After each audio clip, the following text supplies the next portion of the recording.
Bom dia para você que está ao vivo aqui comigo, boa tarde, boa noite ou bom dia para você que está vendo gravada essa nossa terceira golfadinha matinal, que é o nosso encontro ao vivo que acontece aqui no Instagram toda segunda-feira às 8h38 da manhã, a nossa golfadinha matinal, tá? Sagrada golfadinha matinal. Hoje, o assunto que foi escolhido na enquete da semana passada foi volta ao trabalho. Então a gente vai falar sobre volta ao trabalho.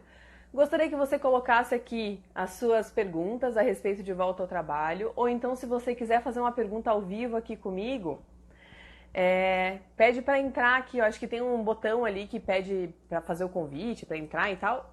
Clica ali, que daí assim que eu terminar a minha fala aqui, eu já chamo você para você fazer a sua pergunta ao vivo, tá bom?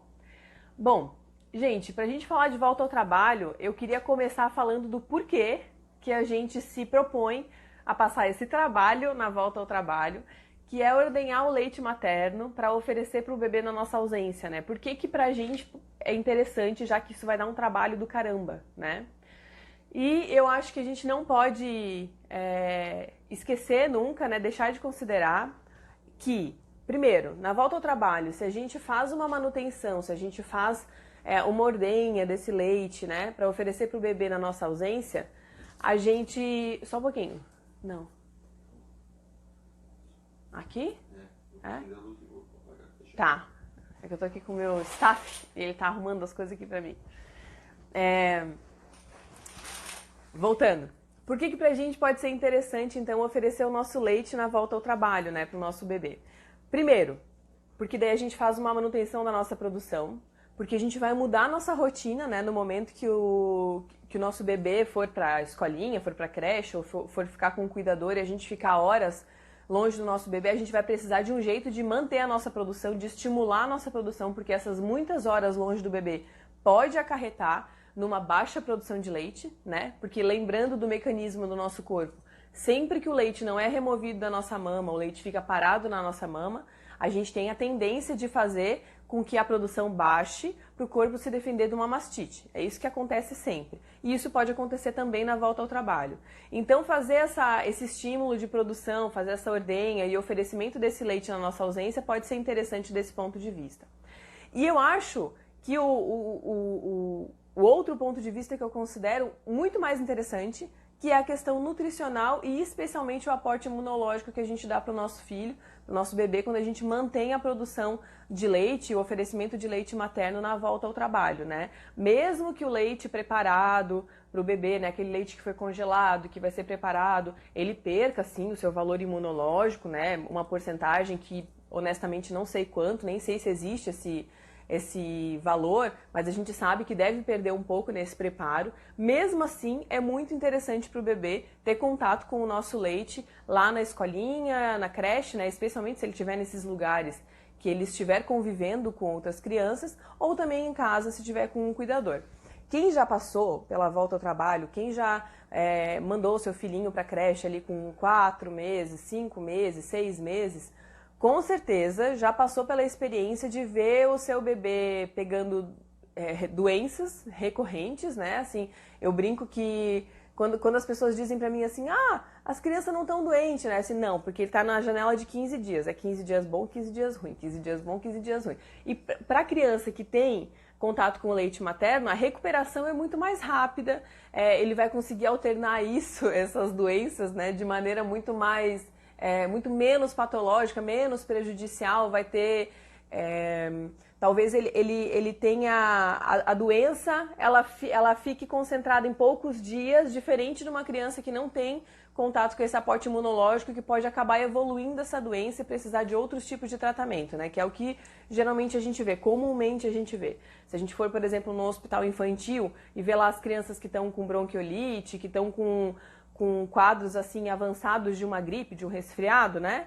A gente vai perceber que a maioria delas não tem contato com o leite materno, né? A grande maioria delas tem contato apenas com leite artificial, então isso vai fazer sim diferença na imunologia do bebê, né? No sistema imunológico do bebê. E por que que isso acontece? o nosso leite, ele não tem, o nosso leite, ele não fornece um sistema imunológico para o bebê. A lógica não é exatamente essa. A lógica é o seguinte: o nosso corpo, principalmente o nosso intestino, né, a nossa flora intestinal, ele é composto por um negócio chamado microbioma, que são as bactérias, os fungos, os vírus, todos aqueles micro-organismos que vivem na nossa flora intestinal, né? E são bactérias boas, né? Muitas vezes fungos, vírus, todos bons, alguns ruins, mas eles colonizam menos. Então, quando a gente está saudável, a gente tem essa flora bem rica, bem diversificada, bem saudável. E essa flora, ela fica rica, diversificada e saudável à medida que a gente for dando comidinha para ela. E a melhor comidinha para essa flora, para um bebê, é o leite materno. Né? Então, quando a gente tem um bebê que é amamentado exclusivamente, ele com certeza vai ter uma flora bastante rica que vai beneficiar muito a saúde dele. E, por consequência, o sistema imunológico dele fica ok. Né? Então, quando a gente tem uma flora pobre, uma flora rica em bactérias não tão boas, ou rica em outros vírus e fungos que não são tão bons para a nossa vida, a gente tem o sistema imunológico baixo. Por isso que a gente investe tanto em tomar fibras e não sei o quê, e fazer o intestino funcionar, porque não é só fazer o intestino funcionar. A nossa saúde, o nosso bem-estar, ele melhora se o nosso intestino está funcionando, se as bactérias que estão lá colonizando o nosso intestino são bactérias legais para a nossa saúde, né? E é por isso que a gente investe tanto no leite materno. Foi feito um estudo até para comparar o microbioma de um bebê que está em aleitamento materno exclusivo com o microbioma do bebê que está em aleitamento misto, ou seja, aleitamento materno mais aleitamento artificial, e com um bebê que está só em aleitamento materno artificial. Só em aleitamento artificial. E a conclusão que esse estudo chegou é que o bebê que está em aleitamento misto, ou seja, ele está em contato com o leite materno e está em contato com o leite artificial, o microbioma dele é muito mais parecido com aquele bebê que não tem contato com o leite materno do que com aquele bebê que está em aleitamento exclusivo artificial. Ou seja, quando a gente coloca o leite artificial na jogada sem necessidade, né? Porque a gente sabe que o leite artificial, em muitos casos, ele salva vidas, em muitos casos ele é necessário, mas a gente está falando aqui num comparativo de quando a gente coloca sem necessidade esse leite artificial. Quando a gente insere sem necessidade esse leite artificial, pode ser que esse bebê fique com uma flora muito mais empobrecida, ou seja, muito mais parecida com aquele bebê que não tem contato com o leite materno, do que com o bebê que tem contato exclusivamente com leite materno. É um dado que eu considero triste, porque é mais um indício de que a gente realmente precisa investir nessa volta ao trabalho, nessa manutenção da amamentação na volta ao trabalho, especialmente até os 6 meses, né, que é o que é recomendado de aleitamento materno exclusivo. Mas, por outro lado, tem uma boa notícia. A boa notícia é que também foi chegada à conclusão de que esse bebê que está em aleitamento misto, se ele voltar ao aleitamento materno exclusivo, em 15 dias de aleitamento materno exclusivo, ele já recupera a flora intestinal dele, o microbioma dele já fica de novo aquele microbioma de bebê que está em aleitamento materno exclusivo. Então, eu acho que isso é um dado bem legal, assim, para a gente ver como é, sim, muito importante o nosso bebê manter o contato com o nosso leite na nossa volta ao trabalho, não só para a manutenção da nossa produção, mas também para beneficiar a saúde dele, né? Enquanto eu estou falando, vocês podem colocar aqui suas perguntinhas a respeito de volta ao trabalho, tá? Que eu vou só dar umas informações a respeito da nossa legislação, e aí depois eu vou abrir aqui para perguntas, ou então vou falar aquilo que eu sei que é dúvida da maioria das mulheres, tá bom? Bom, queria falar um pouquinho então a respeito da nossa legislação, do que a gente tem direito nessa volta ao trabalho, né? A gente sabe que a Organização Mundial de Saúde, ela recomenda que a gente amamente exclusivamente, ou seja, que os bebês tenham acesso apenas a leite materno até os 6 meses de vida. Nenhum outro líquido, nem água, nem chá, nenhum outro líquido, né? E o Ministério da Saúde, ele também enfatiza que os bebês sejam amamentados exclusivamente até os 6 meses. Mas aqui no Brasil a gente tem um probleminha que parece que o Ministério da Saúde não conversa com o Ministério do Trabalho e eles esqueceram de bolar o jeito de a gente manter esse aleitamento materno exclusivo até os 6 meses, sendo que a gente tem que voltar ao trabalho com 4 meses, né?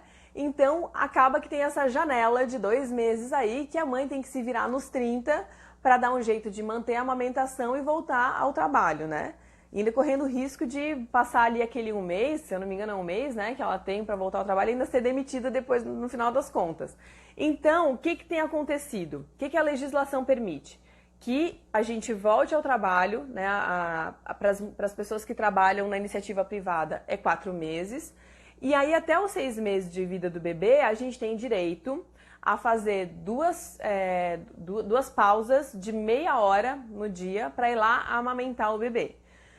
Então, né, quando eu falo disso, eu chego até eu tenho vontade de rir, assim, rir de nervoso, assim, né, porque não dá para acreditar que essa seja a nossa realidade, mas enfim, é isso que temos para hoje. Então, a mulher vai voltar ao trabalho, provavelmente ali na sua jornada de 8 horas, e nessas 8 horas ela vai poder fazer 2 pausas de meia hora para ela ir até onde o bebê está, para amamentar o bebê e depois voltar ao trabalho.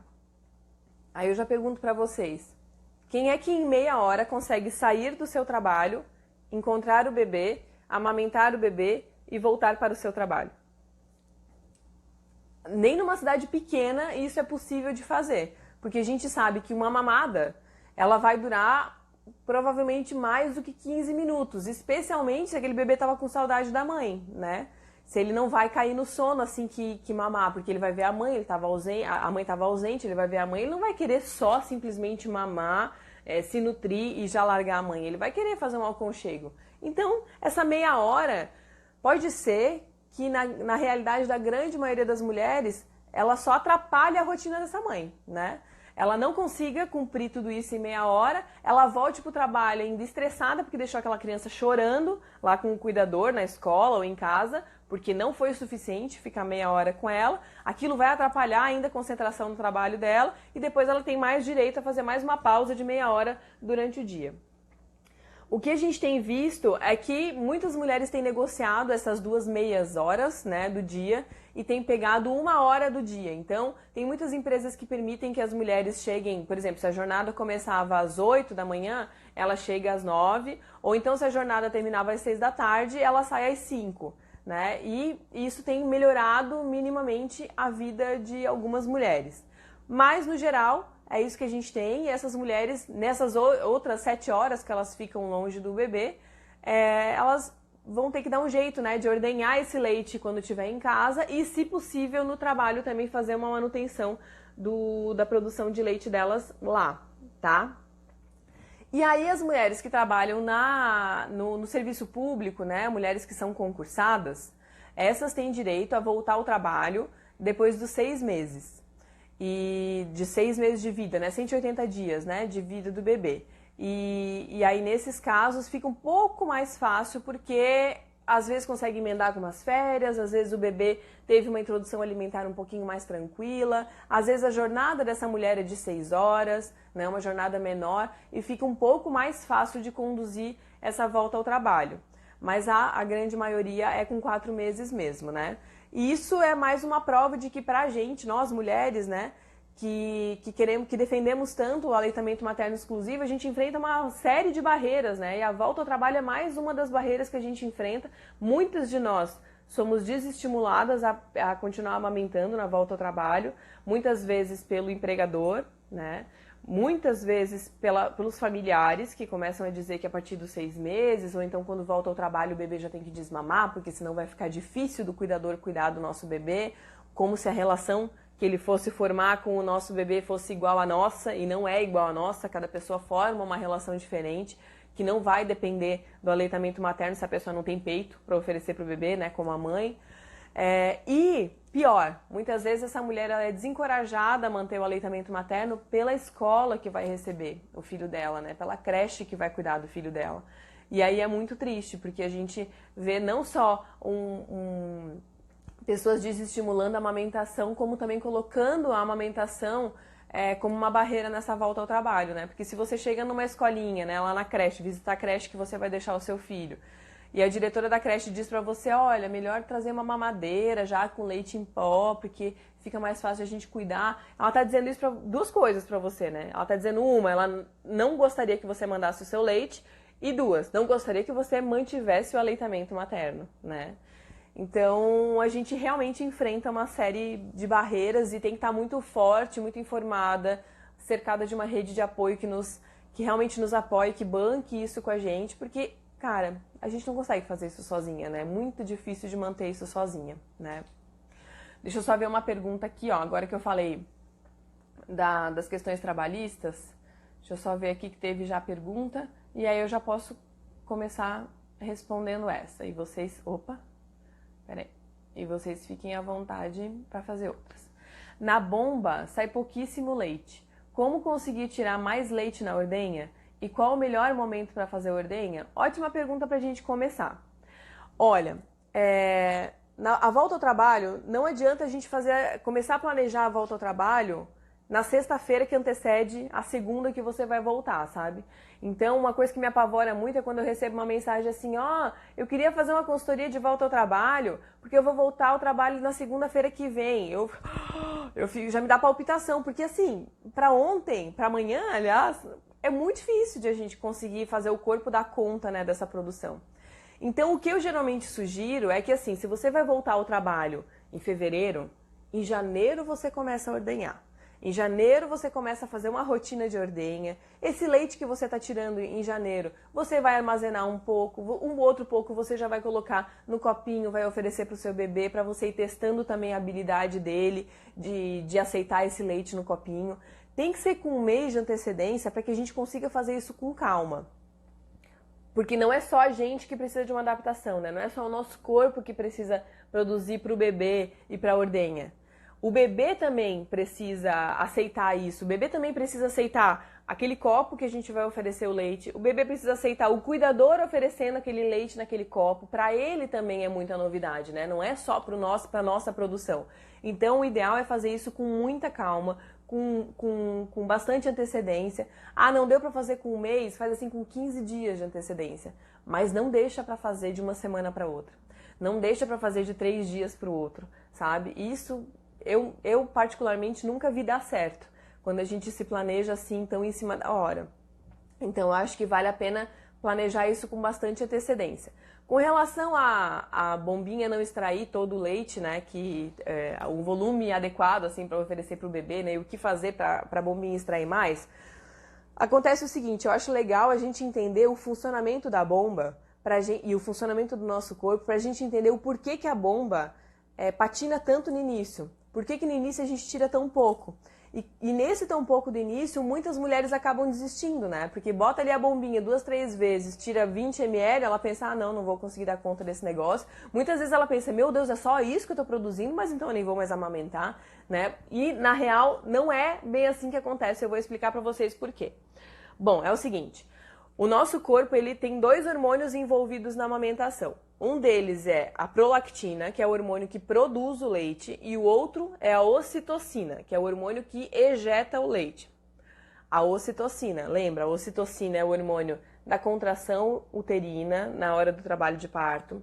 É o hormônio do orgasmo, né? É o hormônio do amor, tá? Então, o que a gente precisa sentir para o leite sair? Amorzinho. A gente precisa olhar para o bebê e pensar, olha, eu amo esse bebê. Daí na hora que a gente pensa, eu amo esse bebê, o leitinho, então a gente precisa estar amando aquele momento, certo? Para a amamentação, para essa parte, para essa engrenagem hormonal da amamentação funcionar bem, a gente precisa estar gostando, a gente precisa estar confortável. O que acontece muito com as mulheres que estão morrendo de dor para amamentar?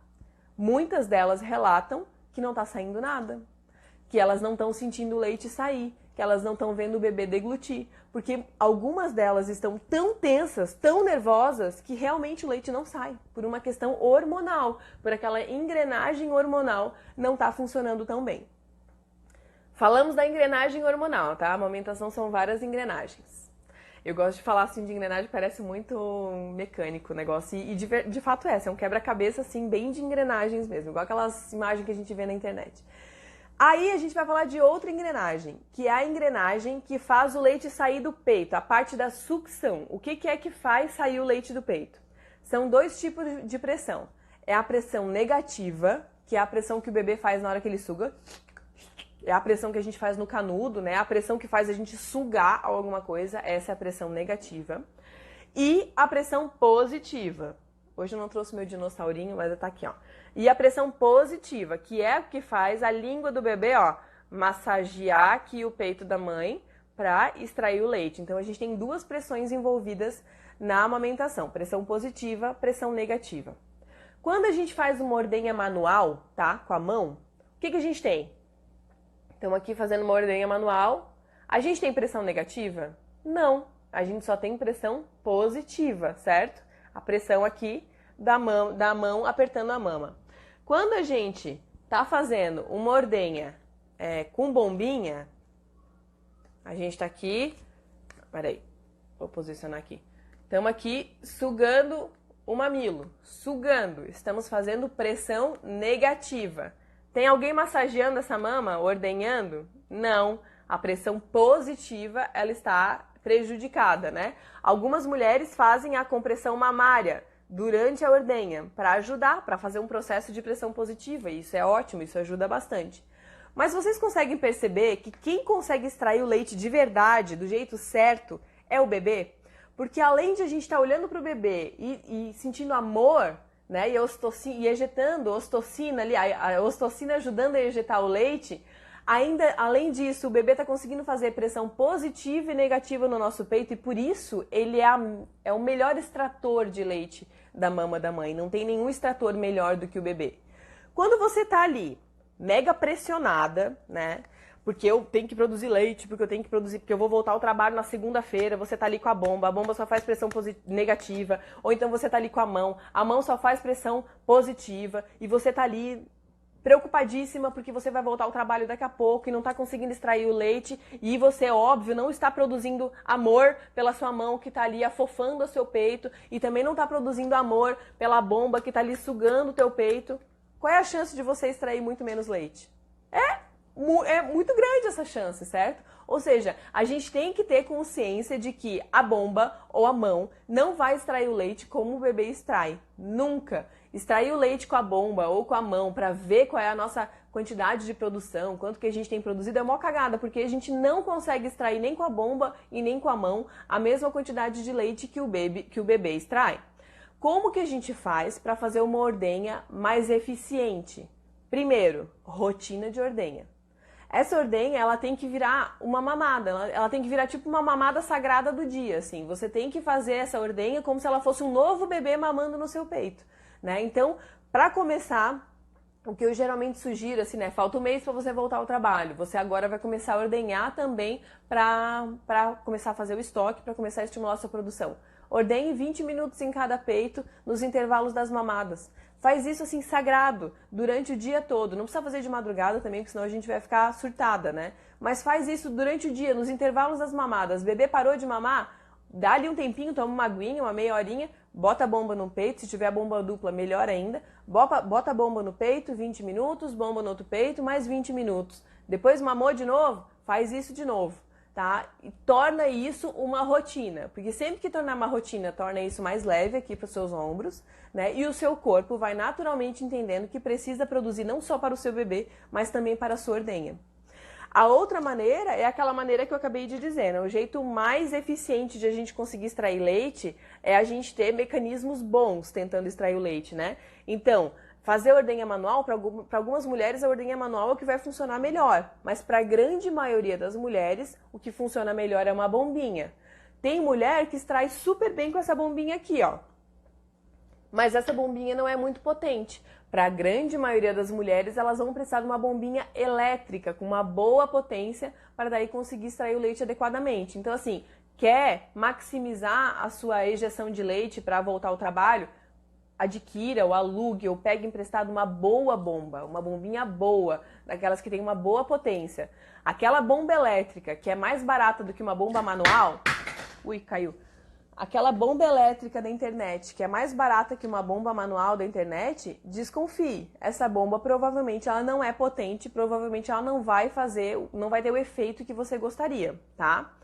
Começar ordenhando, fazendo essa rotina de ordenha, né, como se fosse um novo bebê mamando, eu acho uma ideia maravilhosa e eu acho que isso funciona muito bem enquanto você ainda não voltou ao trabalho.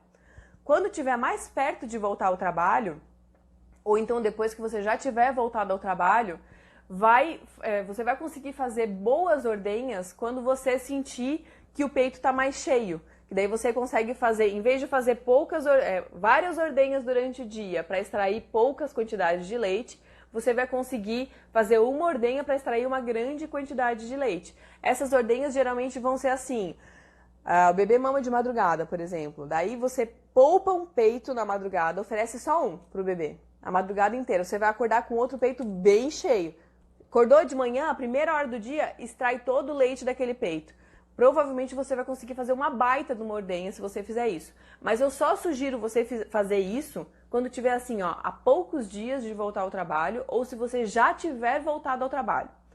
Na fase de adaptação, faz uma rotina de ordenha como se fosse um novo bebê, que funciona melhor, tá? Peraí, tem uma pessoa que pediu para entrar aqui, ó. Vou chamar você para fazer a sua pergunta. Aqui. Vou te adicionar. Aline Arada, 27.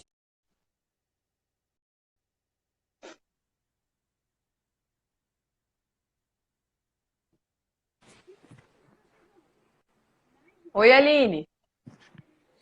Oi, tudo bem? Tudo e contigo? Tudo jóia. Eu tô com uma dúvida, meu bebê ele tá com 2 meses agora, mas provavelmente, eu não sei, talvez eu volte a trabalhar, ainda estamos pensando nisso, né? E aí eu queria saber, porque eu não sei, eu acabei de entrar, não sei se eu perdi alguma coisa. Ah. Ai, caiu. Aline, pede para entrar de novo.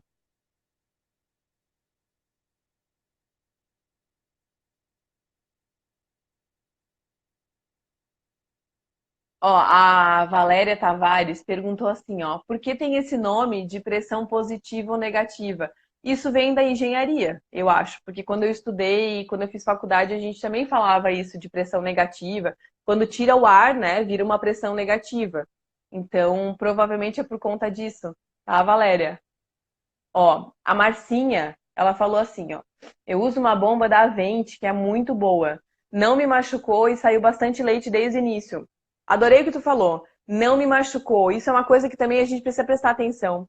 Porque tem muita gente que acha que usar bomba é sinônimo de escangalhar com o mamilo. E não é, tá? A bomba ela tem que ser confortável. O seu mamilo ele tem que sair intacto depois da ordenha da bombinha.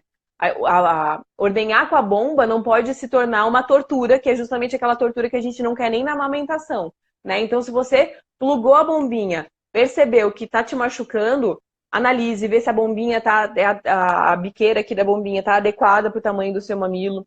Uma coisa que acontece muito, ó, primeiro que a gente tem que saber, o mamilo ele tem que estar sempre bem no meio do buraquinho da bombinha, né? Para quando a bombinha fazer a sucção, o mamilo entrar certinho, retinho para frente. Peraí que o meu não tá entrando. Ó, entrar retinho para frente, né? Às vezes o que acontece é que a mama tá meio virada para o lado e daí o mamilo vai torto dentro da bomba e daí acaba lesionando um lado aqui da mama. E uma outra coisa também que pode acontecer é aquelas mulheres que têm um mamilo um pouco mais gordinho, às vezes elas pegam uma bomba que o mamilo ocupa todo esse espaço aqui, ó. Então, cada vez que ela vai fazer a expressão, o mamilo vai roçando dentro do caninho ali, dessa cânula aqui da bombinha. Você precisa de uma biqueira maior, tá? Porque o seu mamilo não pode ficar roçando dentro daquele espaço ali do caninho da bomba, tá? Isso foi uma ótima observação, adorei o que você falou. E outra, desde o início eu tirei bastante. Tem mulher que é assim, eu sinto até um pouco de raiva, sabe? Dessas mulheres que desde o início tiram um monte, porque a maioria dessas mulheres, das mulheres, inclusive eu, não vai tirar um monte desde o início, tá? Que bom que você conseguiu tirar, tá? Não tenho inveja, só tenho assim, né, uma raivinha de leve, assim, porque isso não acontece com a maioria das mulheres, tá? A grande maioria vai tirar primeiro 15 ml, aí depois ela tira 30 ml, aí depois ela tira 40 ml, ela vai patinando assim no início, tá? Até chegar naquele momento que ela vai conseguir tirar numa ordenha o suficiente para oferecer para o bebê em uma mamada, tá bom? Vamos lá, ver se tem mais pergunta aqui, peraí. Bom dia, Kelly. O tema de hoje é volta ao trabalho. Aqui, ó. A Daiane falou que ela tá trabalhando, que ela tá espiando.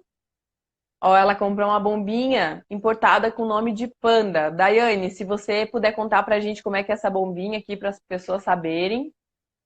Com quanto tempo antes de voltar ao trabalho eu tenho que começar a estocar o leite? Ó, essa pergunta é boa, porque a gente tem que saber quanto que esse leite dura, né, no freezer para saber com que antecedência vai começar a estocar. A gente já falou a respeito da adaptação, né? Peraí. Ai, peraí. A gente já falou a respeito da adaptação, que eu sugiro fortemente que assim, vai voltar em fevereiro, comece em janeiro. Um mês de adaptação, um mês para você ordenhar, para você criar uma rotina de ordenha, um mês para você oferecer para o seu bebê se adaptar, né, a aceitar o seu leite naquele apetrecho que você escolheu para oferecer para o bebê. Mas o leite materno ele tem uma validade, tá? Então aqui no Brasil, o Banco de Leite Brasileiro considera que a validade do leite materno no freezer é de 15 dias e na geladeira é de 12 horas. O banco de leite, ele elaborou esse valor, assim, esse intervalo de tempo, né? Porque, assim, o banco de leite, ele recebe doação para os bebês que estão lá internados em UTI, bebê que é sindrômico, bebê que às vezes é prematuro, tem alguma questão, né? Então, eles precisam ter uma política um pouco mais restrita para esse tempo de validade do leite, para garantir que o leite realmente vai chegar lá em boas condições. E também considerando a nossa realidade aqui no Brasil. Tem gente que tem geladeira duplex, ótimo, maravilhoso, mas tem gente que nem tem geladeira, né? Então, a gente precisa considerar isso também. Então, essa é a realidade para o leite que vai para aquele bebezinho que tem alguma questão, um bebezinho que é especial, ele precisa de um cuidado especial. Nos Estados Unidos, lá é preconizado que o leite materno dure 6 meses no freezer e eu acho que é até 72 horas, se eu não me engano, ou de 24 a 72 horas na geladeira. Lá é muito mais flexível do que aqui, porque lá eles estão realmente considerando essa mulher que está voltando ao trabalho. Qual é a minha opinião a respeito disso? Eu não acho que a gente precise jogar fora um leite que está 15 dias no freezer. Eu acho que a gente precisa considerar o seguinte: seu bebê tem quantos meses? Seu bebê é prematuro, ele vai precisar do seu leite agora, que ele está internado, ou o seu bebê já tem 5 meses e tá, volta e meia tu pega ele lambendo a tua havaiana embaixo da mesa? Porque se o teu bebê já lambe a havaiana, a gente já sabe que ele já entrou em contato com trocentas outras bactérias, ele tá bem, então a gente não precisa ter um cuidado assim tão rigoroso com o prazo de validade do leite materno, né? Então, se você quiser considerar 15 dias, tá tudo bem, não tem problema, pode considerar. Mas se o seu leite passar de 15 dias, ou passar de 12 horas na geladeira, ou 15 dias, né, no freezer, cara, não joga fora. Testa esse leite antes de oferecer para o seu bebê, né? Prepara ele, observa se ele, né, voltou até aquela consistência que a gente espera do leite preparado e oferece para o seu bebê. Eu acho que assim, um mês é bem tolerável, um mês no freezer, né? Tem gente que até faz 3 meses no freezer e é absolutamente tolerável. Então, eu acho que vale muito a gente avaliar as condições do nosso bebê, né? As nossas condições de higiene dentro de casa e tal, e ver o que cabe na nossa rotina. Lembrando que nos Estados Unidos é 6 meses, aqui é 15 dias. Eu acho que cada família pode elaborar a sua média aí, para não ficar nem muito ao céu, nem muito à terra, né? Então, com quanto tempo antes começar a estocar o leite? Eu sugiro 15 dias, tá? Você começou a fazer a sua adaptação ali com um mês, né, de antecedência, começou a ordenhar e tal. Um leite que você ordenha, você oferece, o outro leite você armazena, guarda para oferecer depois. Chegou nos 15 dias, comece um intensivão para produzir para sua volta ao trabalho. Para você ter um período assim tranquilo, para você não ter que produzir hoje o leite de amanhã, sabe? Ou não tem que produzir hoje o leite de depois de amanhã. Porque quando a gente produz com medo de não produzir, a gente não produz. Tá? Então, se você tiver que ordenhar o leite de hoje, né? O leite de hoje vai ser o leite de amanhã, provavelmente você vai colar as placas ali, não vai sair tudo que você gostaria que tivesse saído. Então, se você ordenha hoje, sabendo que, meu, o leite de uma semana está garantido, está lá no freezer, o leite de 2 semanas está garantido, está lá no freezer, fica muito mais tranquilo ordenhar o leite e fazer isso com mais qualidade, tá? Queria saber como armazenar e quanto tempo dura o leite em temperatura ambiente. Na geladeira e no freezer, por favor. Beijo grande. Ah, é a Aline, ó. A Aline que tinha entrado com a gente aqui. Bom, então vamos responder primeiro onde armazenar. Como armazenar? Para armazenar o leite materno, o ideal é que a gente armazene num pote de vidro com tampa de plástico, ou então num pote de plástico com tampa de plástico que seja BPA free, né? Então tem uns potinhos que são especiais para leite materno. Ou então, se você não tem muito lugar no seu freezer, num saquinho. Tem esse saquinho, só que esse saquinho ele é descartável, né? Então, cada vez que você botar o leitinho aqui e preparar, você tem que jogar o saquinho fora, né? Então, você vai produzir muito mais lixo. Eu gosto bastante do potinho de vidro com tampa de plástico, porque daí a gente pode depois aproveitar esse vidro para outras coisas. Eu acho que ele é bem prático. E também é prático para preparar, tá? Quanto tempo ele dura?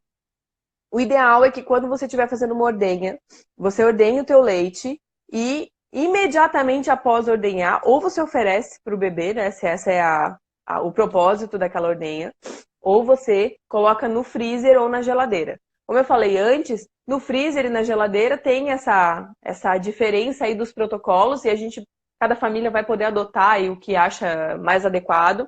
O que eu considero que é importante é a gente sempre colocar a data da ordenha numa etiquetinha aqui no vidro, ou no potinho, ou no plástico ali onde você vai armazenar o leite, para que você sempre pegue o leite mais antigo na geladeira, né? Para não correr o risco de você deixar leite demais, leite tempo demais, né, na geladeira ou no freezer. Pega sempre o leite mais antigo, etiqueta sempre para você saber quando é que foi que você ordenhou, tá bom?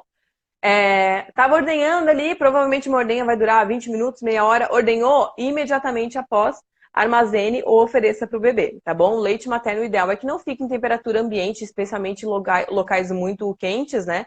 O dia inteiro, não, isso não é adequado, tá? É como leite, né? Isso que o leite que a gente consome em casa, ele é todo cheio de processos, né? Não é como o leite materno que é cru, o leite que a gente consome ele é pasteurizado e tal, e mesmo assim esse leite a gente não deixa ele aberto fora da geladeira, né? Então é a mesma coisa, não pode deixar muito tempo fora da geladeira, porque senão ele vai estragar, tá? Ó, a Daiane tá falando que nunca conseguiu tirar mais de 60 ml e ela é bem prática, sem muitos acessórios, não me machucou em momento algum. Posso deixar o leite na geladeira por um tempo para depois decidir congelar? Se sim, quanto tempo pode ser mantido em geladeira antes de ir para o freezer? Eu não acho adequado deixar mais do que 12 horas na geladeira para depois congelar, tá? Considerando que a gente está aqui imaginando que o leite vai durar 24 horas, né, na geladeira. Eu acho que 12 horas é um deadline, tá? Pelo Banco de Leite Brasileiro, se você deixou 12 horas na geladeira, você tem que descartar. Eu acho que não é adequado para a volta ao trabalho, tá bom? Eu te sugiro fortemente o seguinte: ordenhou, não sabe se tu vai usar, coloca direto no freezer. É melhor você preparar um leite que estava congelado, sabendo que ele tá bom, do que você pegar um leite que você botou na geladeira, depois você botou no freezer e não sabe se nesse processo ele acabou estragando. Então, ordenhou, já congela e do congelador tira direto pro preparo, tá? Vamos ver. A minha bebê mamava peito e mamadeira, mais mamadeira do que peito. Mas, infelizmente, quando voltei a trabalhar, ela largou meu peito de vez. Daiane, obrigada por você dividir isso aqui. Eu acho muito legal você ter falado isso, porque às vezes a gente fala da história da mamadeira, confusão de bicos, confusão de fluxo, e para algumas pessoas isso parece uma coisa muito, não, comigo não vai acontecer, né? Não é tão comum assim, não acontece assim. Acontece, né? E isso que você está falando aqui, que ela mamava mamadeira e peito, mais mamadeira do que peito, e depois que voltou ao trabalho, ou seja, vocês ficaram longe uma da outra mais tempo, né? Ela foi mais exposta provavelmente à mamadeira, ela acabou largando o peito, pode acontecer. Por isso o apetrecho que a gente usa é importante para que a gente consiga proteger o acesso do bebê ao peito, né? Para que a gente mantenha esse bebê interessado pelo peito. Quando a gente oferece um apetrecho que facilita demais a vida do bebê, como é a mamadeira, né? Que o bebê tem que extrair o leite, ele tem que fazer uma pressão muito menor, o leite praticamente cai na boquinha do bebê em algumas mamadeiras, aumenta muito a chance de o bebê perder o interesse pelo peito. Isso pode acontecer. Anne, existe a mamadeira que imita o peito, né? Tem uma mamadeira aí no mercado que dizem que imita o peito. Não existe. Não existe mamadeira que imita o peito. Você pega uma mamadeira, todas elas têm um formato de bico protruso, bico para fora. Tem mulher que tem mamilo invertido. Vocês já viram uma mamadeira com bico invertido no mercado? Vocês já viram uma mamadeira com mamilo mais grosso, mamilo mais fino? Não! Ou com a coloração, a textura parecida com o nosso peito? Não, não existe mamadeira que imita o peito, não existe a mamadeira mais segura. A gente não conhece nenhum caso assim de que, não, com essa mamadeira nenhum bebê desmamou. Não existe, tá? Então a gente precisa ter consciência disso, porque pode sim acontecer de que à medida que o bebê for mais exposto à mamadeira e que aquilo vire uma rotina, né? Porque, hoje eu fui jantar com meu marido, mas, faz 6 meses que eu não janto com meu marido. Então, hoje eu ofereci mamadeira e eu vou jantar com meu marido só daqui 2 meses de novo, e daí eu vou oferecer mamadeira daqui 2 meses. A chance desse bebê desmamar é muito pequena.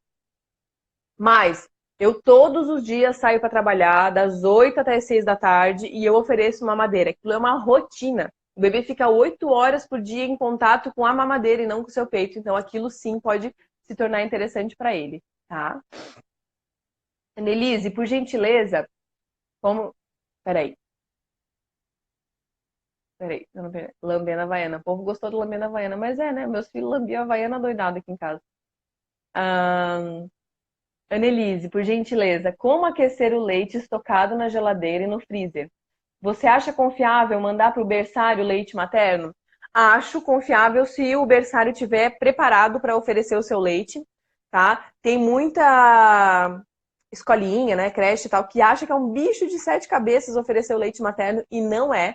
Eu acho que o oferecimento de leite materno na escola, ele é uma parceria entre família e escola. A família faz a sua parte, a escola faz a sua parte. A parte da escola, confesso para vocês que eu acho que é a parte mais fácil de todas, porque a parte mais difícil é você ordenhar aquele leite, armazenar, etiquetar, né, catalogar o leite, pegar o leite certo para mandar para a escola. A parte da escola é simplesmente preparar o leite. Então, eles ficaram realmente com a melhor parte, né? Eu acho que não tem por que uma escola se opor a isso.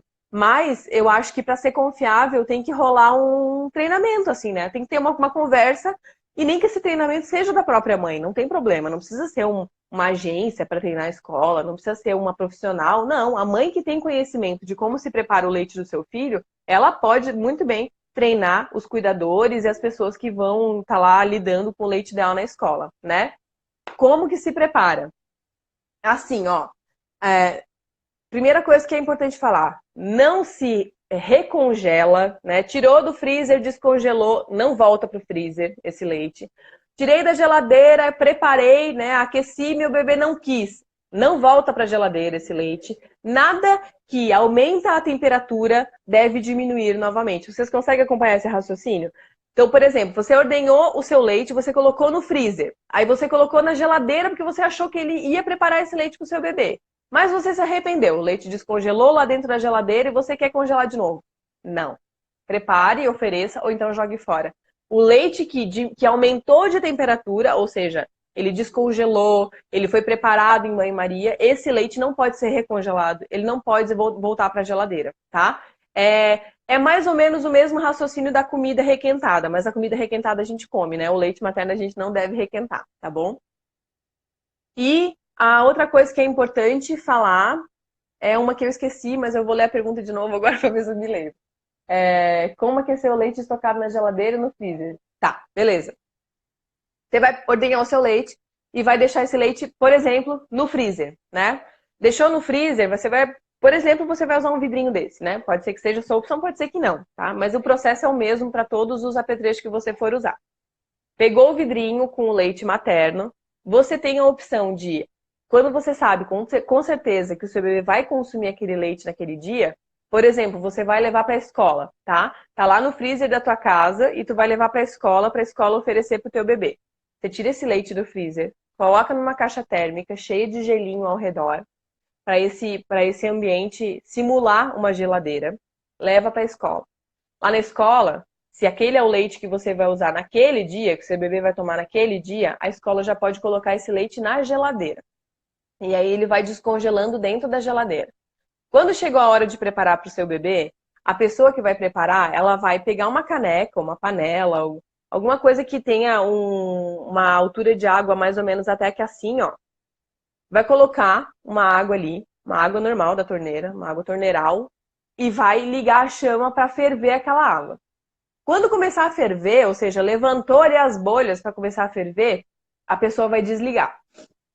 Desligou aquela água que estava fervendo, vai colocar o vidro de leite materno ali e vai. Eu gosto de abrir, porque eu acho que quando a gente aumenta a pressão dentro do vidro, pode ser que a tampa estoure. Então, vai colocar o vidro ali com aquele leite que estava na geladeira, aquele vidrinho ali, e vai mexendo o vidrinho dentro dessa água que está fervida, porém não fervendo. Você já desligou. Ela está fervida, mas você desligou, tá? E vai mexendo, mexendo, mexendo até a composição do leite ficar mais ou menos parecida com o que era antes. Se você pegar um vidrinho de mais ou menos 100 ml e esse leite que está aqui dentro tiver refrigerado, esse processo dentro do banho-maria vai durar mais ou menos 2 minutos. Se você pegar esse leite que estava congelado e tirou do congelador direto para o banho-maria, e aí tem que tomar cuidado para o vidro ser vidro temperado, né, para ele não estourar. Colocou direto dentro do banho-maria, esse leite congelado, mais ou menos o volume de 100 ml, esse processo vai durar em torno de 10 minutos, tá? Para ele chegar na temperatura do nosso corpo e tá mais ou menos na composição do leite como a gente ordenhou. Por que eu tô falando da composição do leite quando a gente ordenhou? Porque a gente ordenha o leite, ele sai branquinho, sai mais amareladinho, né? Ele sai uniforme. Quando a gente congela, a gordura do leite sobe e a parte mais aguada do leite desce. Por isso a gente precisa ficar mexendo para ele mais ou menos ficar naquela composição que ele tinha antes. Não peneirar, não coar aquela gordura que fica boiando aqui. Tenta reintegrar aquela gordura no leite, porque aquela gordura é importante, é a gordura que faz o bebê engordar. Então a gente não pode coar, tá? Outra coisa, pode preparar o leite materno no micro-ondas? Não, não pode. Por quê? Porque o micro-ondas, todo mundo já sabe. A gente esquenta um prato lá no micro-ondas, o prato está fervendo, mas a comida está gelada. Esquentou a comida de um lado, mas não esquentou a comida do outro. Ou seja, o micro-ondas ele não esquenta de maneira uniforme. E isso vai acontecer com o leite também. Vai queimar o leite de um lado e vai deixar o leite congelado do outro. Mas você, se você não tiver medo, eu tenho medo, acho que isso não se faz, pode ferver a água dentro do micro-ondas. Não recomendo fazer, porque eu já vi uns vídeos na internet que a água explode, que a água levanta, queima as pessoas, mas tem gente que faz e não vê problema nenhum. Então, se você quiser fazer, tá tudo bem, né? Mas tome cuidado. E aí, dentro dessa água que você ferveu no micro-ondas, sim, você pode fazer o banho-maria, né? O mesmo processo daquela fervida que você dá, daquele preparo que você faz no fogão, você pode fazer nessa água que você tirou do micro-ondas, tá bom? Vamos lá, peraí. Anne, estou de férias na casa da minha mãe. Não trouxe a bomba. Volto para casa 15 dias antes de trabalhar. Você acha que consigo fazer uma rotina do dia que você comentou? Olha, o que eu te sugiro é fazer o seguinte: mesmo que você esteja sem a bomba, tenta ordenhar com a mão. Tenta ordenhar com a mão, colocar no recipiente, oferecer para o teu bebê, para já ir treinando o teu bebê também, né? Adaptando o teu bebê para aceitar o teu leite no copinho, tá? E se for possível ter a bomba antes, melhor. Mas se não for possível ter a bomba antes, faz a ordenha manual. Tenta fazer essa ordenha manual 20 minutinhos em cada peito, ou até você perceber que não tá saindo mais nada, né? Em cada peito, nos intervalos das mamadas, que eu acho que, cara, se você tá de férias, eu acho que você deve aproveitar esse momento, porque tá na casa da sua mãe, você tem rede de apoio, tem alguém para te ajudar a oferecer o leite. Ah, uma coisa importante, quem vai oferecer esse leite? Se for possível, alguém que não seja a mãe, tá? Porque o bebê não é otário, ele vai ver o leite dentro do copinho, ele vai olhar para a mãe e vai pensar, tá, você tem peito, o que que você acha que eu vou fazer com esse copo aí que tem o teu leite dentro? Eu quero teta, né? Então fica muito mais fácil o bebê aceitar o leite no copinho com um cuidador, com o pai, com a avó, com alguém que ele esteja familiarizado, né? Então, acho que vale a pena fazer esse treinamento, aproveitar que você está na casa da sua mãe pode oferecer, ou então, não sei se é a sua mãe que vai ficar, né, com o seu bebê, tentar treinar isso já com um cuidador, ou então nos 15 dias antes que você voltar para casa, ter contato com o cuidador. Uma coisa que aconteceu com uma cliente minha, que eu acho bem importante a gente falar, ela fez tudo certinho, assim, ela ordenhou o leite um mês antes, ela extraiu o leite, ela armazenou o leite, o marido dela foi treinando a oferecer o leite, não, minto, a tia dela foi treinando, oferecendo o leite pro bebê dela, o bebê dela estava aceitando super bem. No dia que ela voltou ao trabalho, Quem ficou cuidando do filho dela? O marido. E aí o bebê não aceitou, porque o marido nunca tinha oferecido leite pro bebê, era sempre a tia. Ele achava que era a tia que ia oferecer para ele, era com a tia que ele tinha se acostumado. Então é importante o seu bebê passar por uma adaptação. É na escola que ele vai ficar 15 dias na escola, 15 dias ficando alguns períodos, né? Começa com 1 hora, você pode ficar junto, inclusive, depois vai para 1 hora e meia, 2 horas, vai ficando lá para o bebê associar que aquele cuidador que está cuidando dele é uma pessoa de confiança para você. Que o bebê não precisa ficar preocupado porque perdeu a mãe, né? Não perdeu a mãe tá só dizendo pro bebê, ó, pode ficar com fulaninho ali que ele vai cuidar bem de você, filho, confio, né? Então, o bebê precisa desse processo também, tá? Como posso oferecer para o bebê? De muitas formas, isso tudo vai depender da idade do bebê, tá? Se o seu bebê tiver até 4 meses, pode ser que seja bem tranquilo de oferecer num copo de cachaça, ou então na colherzinha dosadora. Até 4 meses, tá? Depois dos 4 meses, eu acho que é só estresse oferecer nesses dois aqui, porque o bebê já está muito ativo. Ele já quer pegar, ele já quer fazer muitas coisas com a mão, então ele vai ficar estressado, ele vai ficar agoniado se a gente ficar forçando ali com um copinho, né? Porque para oferecer tanto com um copo quanto com a colher, a gente precisa conter os bracinhos do bebê. Né? Porque se o bebê ficar ali igual um lango-lango ali tentando pegar, a gente não consegue oferecer o leite. Então a gente precisa conter os bracinhos. Conter os bracinhos de um bebê de até 4 meses é ok. Agora vai fazer isso com um bebê maior. Ele não deixa, ele fica nervoso, ele fica bravo. Então, a partir de 4 meses, o que eu geralmente sugiro é o copo aberto. Se você perceber que o bebê está te ajudando a trazer o copinho para a boca, que isso acontece muito, ou então copinho de bico rígido, né, de plástico, sem válvula anti-vazamento dentro, tá? Tira essa válvula aqui que tem dentro do copo. Peraí que eu vou tirar. Tira essa válvula aqui que tem dentro do copo, para que a função do bebê mamando nesse copo, tomando nesse copo, seja de administrar o fluxo que cai na boca dele. Como a gente tomando num copo, a gente administra o fluxo que cai na nossa boca quando a gente toma num copo aberto. O bebê tem que administrar o fluxo que cai na boca dele com esse copo aqui. Se tiver a válvula anti-vazamento, o que ele vai fazer?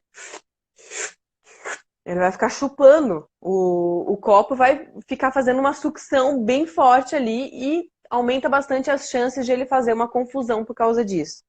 Anne, existe algum copo, algum apetrecho que evite confusão de bicos, que seja assim o mais seguro do mundo? Não, não existe. A gente sabe que copo de bico rígido, copinho de cachaça, colher dosadora, eles oferecem menos riscos para a amamentação. O menos risco do que a mamadeira, que a mamadeira é o top, né? A mamadeira é o que oferece mais risco. Mas nenhum desses está isento ao risco, tá? Já teve uma mãe que me relatou que o bebê dela tinha 6 meses e tomava assim, ó, no copinho de canudo e começou a recusar o peito. Não tinha contato com nenhum outro bico artificial, começou a recusar o peito.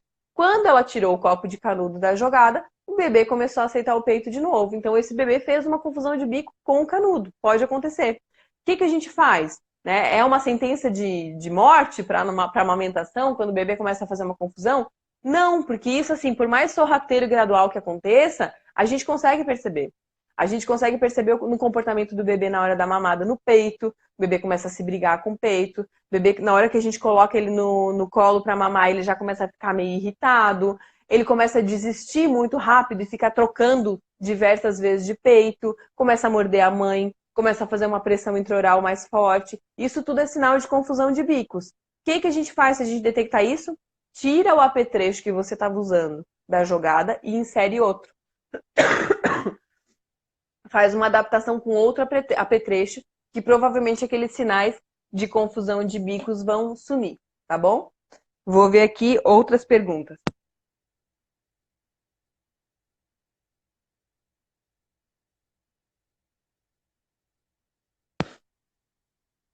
Posso deixar na geladeira e ir juntando leite ordenhado nas 12 horas até chegar a 150 ml?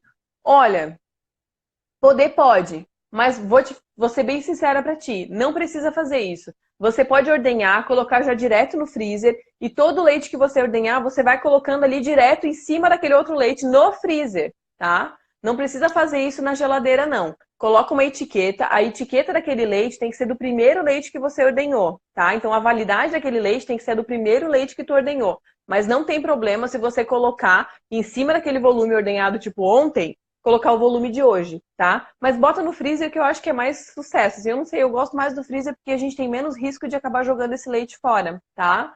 E teve uma outra coisa que você falou aqui que me chamou a atenção. Até chegar no 150 ml. Talvez o seu bebê mame 150 ml na sua ausência. Talvez não. O que eu te sugiro? Na fase de adaptação, enquanto você ainda está treinando o bebê, está ordenhando, o cuidador está oferecendo, vocês ainda estão entendendo como é que vai funcionar essa rotina, não ordenha 150 ml. Não, aliás, não armazena 150 ml de uma vez. Armazena em pequenas quantidades. Armazena de 50 em 50, porque daí o cuidador que vai oferecer para o seu bebê, ele vai te dizer, ó, hoje mamou só 80 ml. Hoje mamou só 70 ml. Hoje mamou 100. Hoje mamou 90 ml. Que daí você vai sacar quanto que o seu bebê gosta de mamar na sua ausência, tá? Se você armazena 150 ml, você vai descongelar 150, vai ter que preparar os 150 e aí vai ter que jogar fora aquilo que sobrar. E provavelmente vai sobrar, tá? Peraí. Vamos ver o que mais aqui. Anne, qual a quantidade para congelar em cada mamada? Não tem esse número, assim, universal, tá? Para todos os bebês. Gente, eu acho que daqui a pouco eu vou ter que parar de responder que vai acabar aqui. Eu tô sempre terminando assim, blá, blá, blá, blá. Então hoje eu vou tentar terminar como uma pessoa normal, dando tchau e tal. Tá, mas voltando. Anne, qual a quantidade de congelar para cada mamada? Não tem essa quantidade certa, porque tudo vai depender de como que o seu bebê se comporta na sua ausência, qual a idade do seu bebê, se o seu bebê já come outras coisas, né? E onde vai ser oferecido. Porque se for oferecido numa mamadeira, o bebê vai ali tomar glute, glute, glute, glute, glute, glute. É igual a gente comendo, igual um doido assim, e depois que come a gente percebe, nossa, comi pra caramba, não precisava ter comido tudo isso. Na mamadeira é isso que acontece.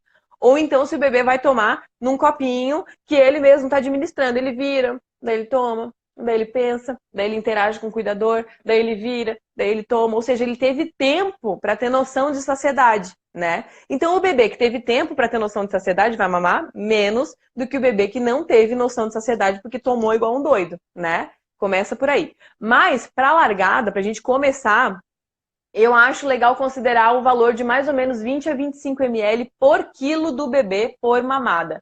Então aquele bebê que está com 5 quilos, provavelmente ele vai mamar de 100 a 150 ml por mamada, tá? E faz o teste sempre, porque às vezes engana. Às vezes aquele bebê de 5 quilos vai querer mamar 50 ml, ele vai ficar de boa e ele vai comer uma fruta depois, tá? Então faz sempre o teste. A escola da minha bebê encoraja a gente a levar o leite materno. Acho bem bacana, eu acho lindo, eu acho maravilhoso. Eu amo quando eu recebo relato desse tipo. É muito maravilhoso quando a escola encoraja a gente a levar o leite materno. Muito bom. Meu bebê tem 10 dias e ele... Não, e lá no hospital me orientaram a usar o bico de silicone, pois o bebê não pegava. Será que eu consigo tirar o bico de silicone ainda? Com 10 dias? Consegue, amiga. Consegue, com certeza, tá? Claro que vai depender da maneira como você posiciona o seu bebê, mas as chances são de que o seu bebê ainda está com o HD bem vazio, ele está louco para aprender um monte de coisa nova e seria muito legal ensinar para ele as coisas já mais legais, né? Como não pegar no bico de silicone, pegar no peito. Então, se você está com dificuldade de fazer essa transição, veja na sua região se você consegue uma consultora de amamentação ou vá no banco de leite para eles te ajudarem a posicionar o teu bebê para pegar no peito, tá? Mas tem grande chance sim, muitas chances. E dar o leite no dedo na sonda. Eu não acho adequado. O leite na sonda é para um bebezinho pequeno, recém-nascido, às vezes aquele bebê que está afastado da mãe, é só para aqueles primeiros dias de vida, quando assim a gente ainda está encontrando a maneira de formatar aquela amamentação. Para um bebê grande, primeiro que ele vai se irritar mega com o seu dedo na boca dele, né? Ele não vai gostar de ficar chupando o dedo de uma pessoa. E outra que não tem necessidade. Ele vai aprender muito pouco se a gente fizer isso. Ele vai aprender quase nada. Fora que aquele dedo na boca dele pode virar, sim, um hábito deletério, dependendo da idade que ele tem, né? Pode oferecer risco, inclusive, para a amamentação, né? Porque o fluxo da sonda é maior do que o fluxo do peito. Então, eu acho que não é necessário, não, tá? Acho até, inclusive, que pode oferecer risco. Eu estou ordenhando leite e congelando. Na hora de descongelar, o leite azedou. O que eu posso ter feito de errado? Boa pergunta, não sei. Porque sabe o que acontece? O nosso leite, ele é cru, né? Ele é cheio de organismo vivo, assim. Então pode acontecer de aquele dia o leite, sei lá, por causa da temperatura do ambiente, deu ruim. Gente, ó, mais uma vez eu vou terminar a live assim, toda...